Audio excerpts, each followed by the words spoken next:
Hello, my name is Arctica, and this following part of my introductory sentence is completely unnecessary.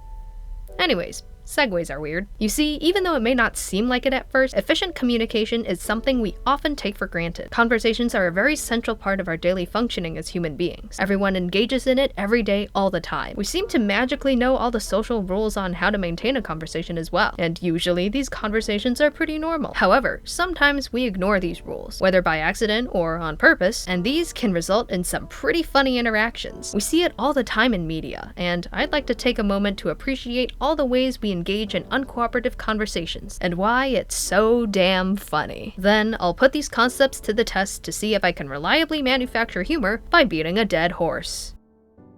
Before we jump into analyzing why being uncooperative in conversations is funny, we first have to know what the rules of a functioning conversation are. In 1975, a language philosopher by the name of Paul Grice published a paper called Logic and Conversation. In it, he states that when people have conversations, we must be observing some basis of cooperation. Grice calls this the cooperative principle. Within this principle exists 4 maxims that we all observe when engaging in communication. Quantity, be informative.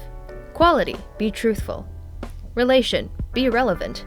And manner, be orderly. Grice also then goes on to explain how a participant within the conversation may fail to fulfill these maxims in a number of different ways. They could 1. Violate a maxim, 2. Opt out of a maxim, 3. Are faced with a clash in which they cannot fulfill one maxim without violating another.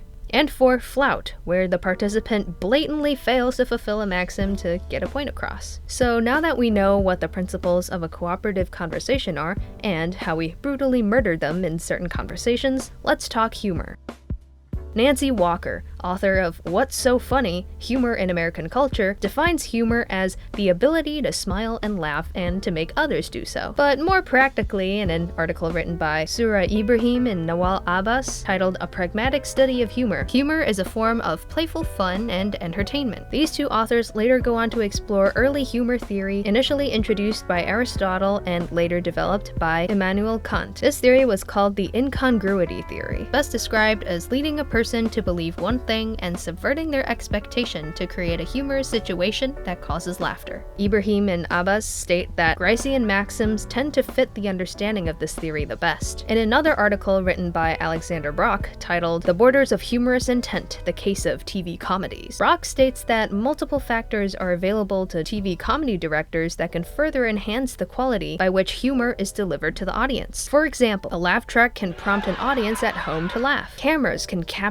people's facial expressions that enhance the delivery. Writers will consider cultural aspects of their target audience to incorporate into the subject of the humor, and so on and so forth. We really get to see how all of these different aspects of humor and flouting maxims work together in real-world examples in TV and media in an article written by Lailil Jorfi and Amidreza Daulatabadi, Violating and Flouting the 4 Gricean Cooperative Maxims in Friends, the American TV series. Since I don't want this video to go on for too long, I'll just show one of the clips they reference from the TV show. This specific example gives an instance of non-cooperative humor that flouts multiple maxims at the same time.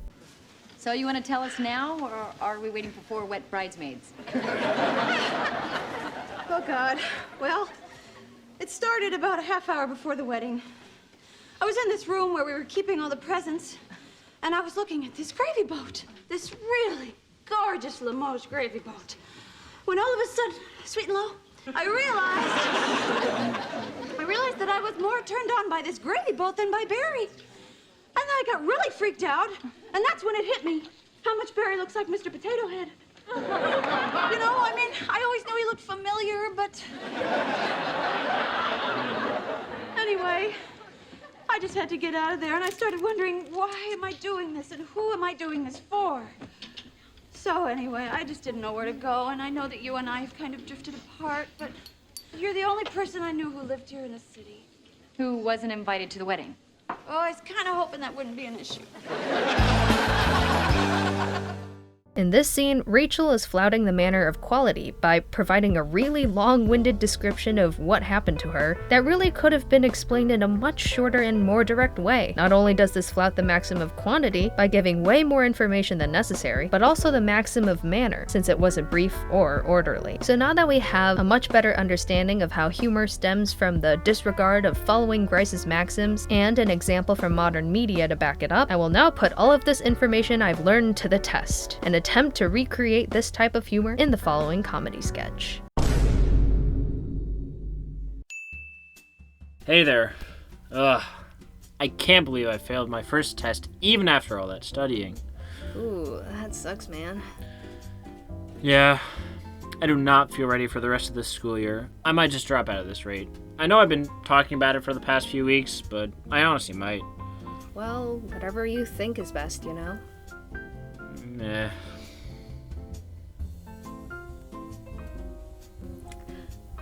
So, how about this weather we're having?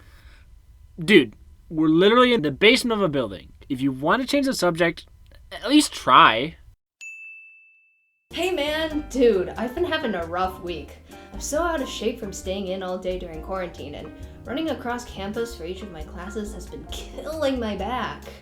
But anyways, how's your week been? Oh my gosh, let me tell you my week. It all started on Monday morning. I was woken up by the loudest car alarm ever. Like, what the hell? That thing was like 1,000,000 decibels or something. But anyway, I really thought I might have slept past my alarm clock, which is like pretty bad. But also, like, I don't want to miss any classes. But also, it means that my phone is dying. I have to recharge it. And also because, like, I set it to a really cool ringtone, which was from, like, this really, really cool sound from this really cool band that I discovered during quarantine. Because, you know, I have, like, a really tough... Wow, it feels like it's been forever since we've seen each other. How have you been? Good. And? It's been chill. So did you do anything fun?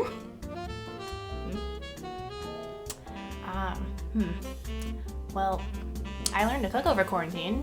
I had a lot of fun learning new recipes, like pastries, casseroles, soup, that kind of thing. Okay. You know, if you're interested, you can always come over and I can show you how to make something. You okay? I haven't done anything during quarantine, but it's really cool that you've been learning to cook. Yes, I'd like to come over and learn. Why won't my mouth move? Just say something! No, you idiot! Hey man, sup? Whoa, hey there, buddy. What are you doing? But what? Did I do something wrong? Yeah. Don't you know? Fist bumping transmits the virus just as effectively as breathing without a mask on. If we had bumped fists just now, the two of us would be as good as dead. Dude, no cap? You know how the coronavirus looks like? How it's those tiny suction cup thingies poking out itself? Well, it probably uses that to travel around your body by rolling its way up your arm and into your nose, where it has clear access to the lungs to take you down. Dude, what in the tinfoil hat are you talking about? I get that we're in the middle of a pandemic, but this is a bit much, don't you think?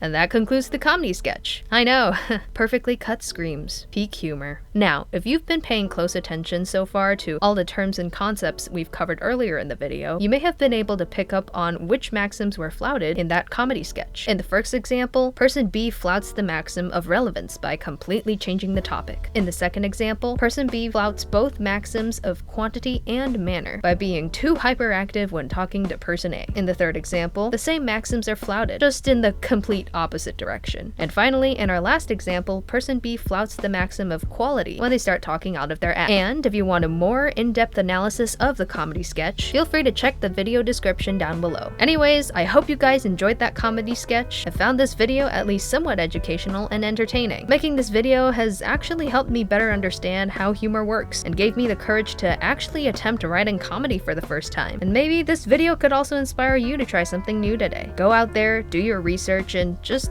give it a shot. And if not, hey, at least you learned a thing or two about how we use and abuse Grice's maxims for the sake of our own entertainment. Thanks for watching, and I'll see you guys in the next one. Infinite love and gratitude. Ciao!